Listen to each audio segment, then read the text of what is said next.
परिवर्ती वृत्तीय गति में कण का त्वरण, acceleration of A particle in variable circular motion. इसके पहले हम लोगों ने पढ़ा था कि जब एक समान वृत्तीय गति करता है, कोई कण एक समान वेग से वृत्ताकार पथ पर गति करता है, तो वहां पर अभिकेंद्र त्वरण a = v² या ω² आया था। लेकिन यहां पर कह रहा है कि कण वृत्तीय गति तो कर रहा है, लेकिन उसका वेग स्थिर नहीं है, उसका वेग बदल रहा है, उसके वेग का परिमाण भी बदल रहा है। तब इस प्रकार की गति को परिवर्ती वृत्तीय गति कहते हैं। जैसे यहां पर जरा देखें, यहां पर मान लिया कि कण यहां पर है, यह क्या कर रहा है, परिवर्ती वृत्तीय गति कर रहा है, मतलब इसके वेग का परिमाण स्थिर नहीं है, इसका वेग घट बढ़ रहा है और यह वृत्ताकार पथ पर गति कर रहा है। तो इस तरह से इसमें दो प्रकार का त्वरण उत्पन्न होगा। परिवर्ती वृत्तीय गति में कण पर दो प्रकार का त्वरण कार्य करेगा। एक त्वरण टेंजेंशियल एक्सीलरेशन होगा, जिसे हम लोग AT कहते हैं, स्पर्श रेखीय त्वरण, स्पर्श रेखीय त्वरण। और दूसरा होता है वृत्त के केंद्र की ओर एक त्वरण लगेगा, जिसे हम लोग रेडियल एक्सीलरेशन AR से प्रदर्शित करते हैं। तो यह क्या है, इधर की ओर कौन सा त्वरण लगेगा, रेडियल एक्सीलरेशन अभिकेंद्र त्वरण। इसे अभिकेंद्र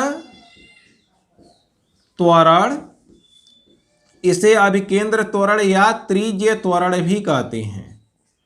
त्रिज्य त्वरण, इसे क्या कहते हैं, अभिकेंद्र त्वरण या त्रिज्य त्वरण।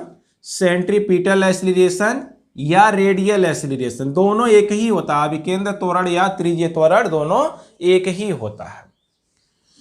तो यहां पर जरा देखेंगे, तो जब कोई वस्तु परिवर्ती गति में, परिवर्ती गति से वृत्ताकार पथ पर गति करता है, तो इसमें दो प्रकार का त्वरण कार्य करेगा। एक रेडियल एक्सीलरेशन, जो कि हमेशा इसको वृत्ताकार पथ पर बनाए रखेगा। दूसरा क्या है, टेंजेंशियल एक्सीलरेशन, जो कि इसे आगे की ओर ले जाएगा, परिवर्ती गति से इसे आगे की ओर ले जाता है। अब ये दोनों परस्पर लंबवत होते हैं, दोनों के बीच का कोण कितना रहेगा, 90 डिग्री, क्योंकि यह देखेंगे वृत्त की स्पर्श रेखा है और ये क्या है, वृत्त की त्रिज्या है। तो दोनों के बीच का कोण हमेशा 90 डिग्री रहता है। तो इन दोनों, ये त्वरण है, त्वरण क्या होता है, सदिश राशि है। अब इन दोनों का परिणामी, इन दोनों का परिणामी त्वरण क्या होगा, तो इन दोनों के परिणामी त्वरण को हम वेक्टर A से प्रदर्शित करते हैं। तो वेक्टर A इक्वल टू कितना होगा, यहां पर लिखेंगे देखेंगे AT क्या है, स्पर्श रेखीय त्वरण है। AT इक्वल टू स्पर्श रेखीय त्वरण, स्पर्श रेखीय त्वरण है यह। और इसका मान कितना होगा, इसका मान होगा dV/dt होगा। और AR क्या है, त्रिज्य त्वरण है। AR रेडियल एक्सीलरेशन या त्रिज्य त्वरण, और त्रिज्य त्वरण को अभिकेंद्र त्वरण भी कहती हैं। इसका मान हो जाएगा v²/r होता है। अब इन दोनों का परिणामी यहां पर लिखेंगे, माना स्पर्श रेखीय तथा त्रिज्य त्वरण का परिणामी वेक्टर A है, वेक्टर A है। तब दो सदिशों का परिणामी कितना होता है, √A² + B² + 2AB cos θ होता है। तो यहां पर क्या हो जाएगा, A T square plus A R square plus 2AT into A R into cos 90 degree.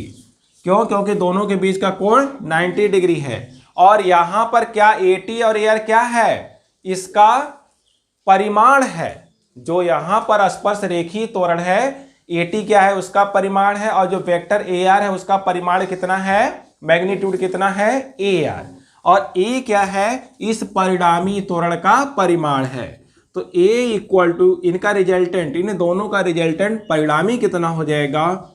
Under root में cos 90 की वैल्यू 0 हो जाएगी। इस तरह से यह पूरा टर्म 0 हो जाएगा, दो टर्म बचेगा। तो यहां पर हो जाएगा AT square plus AR square. तो यही क्या हो गया? परिवर्ती वृत्तीय गति में कण का त्वरण। और ध्यान से सुनेंगे, ये जो कण का त्वरण है इसकी दिशा वृत्त के केंद्र की ओर नहीं है। जो परिणामी त्वरण है इसकी दिशा वृत्त के केंद्र की ओर नहीं है। तो इस तरह से आप देख सकते हैं कि परिवर्ती वृत्तीय गति में दो प्रकार का त्वरण कार्य करता है, एक स्पर्श रेखीय त्वरण और दूसरा अभिकेंद्र त्वरण कार्य करता है। और दोनों में क्या संबंध है? तो A equal to under root AT square plus AR square. स्पर्श रेखीय त्वरण क्या करता है? वेग के परिमाण को लगातार बदलता रहता है। AT से क्या होता है? वेग का परिमाण लगातार बदलता है। और AR क्या करता है? वृत्त कण को सदैव वृत्ताकार पथ पर आगे की ओर बढ़ाता है। यानी वृत्ताकार पथ पर चलने के लिए कौन सा त्वरण जिम्मेदार है? अभिकेंद्र त्वरण या त्रिज्य त्वरण। और आगे बढ़ने के लिए, परिवर्ती गति करने के लिए, वेग बदलने के लिए कौन सा त्वरण जिम्मेदार है? स्पर्श रेखीय त्वरण जिम्मेदार है। तो इस तरह से यह फार्मूला आप डिराइव कर सकते हैं। अगला जो टॉपिक है वह है स्पर्श रेखीय त्वरण तथा कोणीय त्वरण में संबंध, relation between tangential acceleration and angular acceleration. तो यहां पर हम जानते क्या है? हम जानते हैं रेखीय वेग तथा कोणीय वेग में संबंध। रेखीय वेग तथा कोणीय वेग में संबंध क्या होता है? V equal to omega R होता है। अब दोनों पक्षों का x के सापेक्ष क्या कर लेंगे? t के सापेक्ष अवकलन कर लेंगे। तो यहां पर लिखेंगे दोनों पक्षों का t के सापेक्ष, यानी समय के सापेक्ष, दोनों पक्षों का t के सापेक्ष अवकलन करने पर, दोनों पक्षों का t के सापेक्ष अवकलन कर लेंगे। तो यहां पर जरा देखेंगे v किसका फंक्शन होता है? t का। यानी समय के साथ v का मान बदलता है, समय के साथ कोणीय वेग ओमेगा का मान बदलता है। r तो क्या है? त्रिज्या है, इसका मान समय के साथ नहीं बदलता। तो जिसका मान समय के साथ बदलेगा उसी का अवकलन होगा। तो यहां पर जब अवकलन करेंगे t के सापेक्ष, तो यहां पर लिखेंगे dv बटा dt इक्वल टू, यहां पर r पहले आ जाएगा और आएगा d ओमेगा बटा dt। और dv बटा dt क्या होता है? त्वरण होता है। तो यही क्या हो जाएगा? स्पर्श रेखीय त्वरण या रेखीय त्वरण।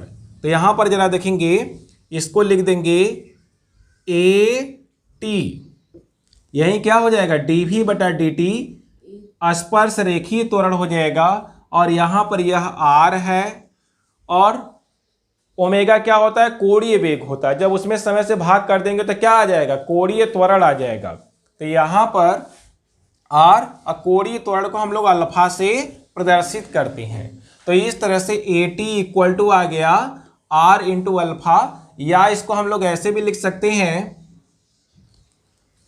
AT equal to alpha r। A T equal to क्या आ गया, अल्फा आर। अब वेक्टर के पदों में अगर हम लोग लिखेंगे तो इसको क्या लिखेंगे, हाँ vector A T equal to vector alpha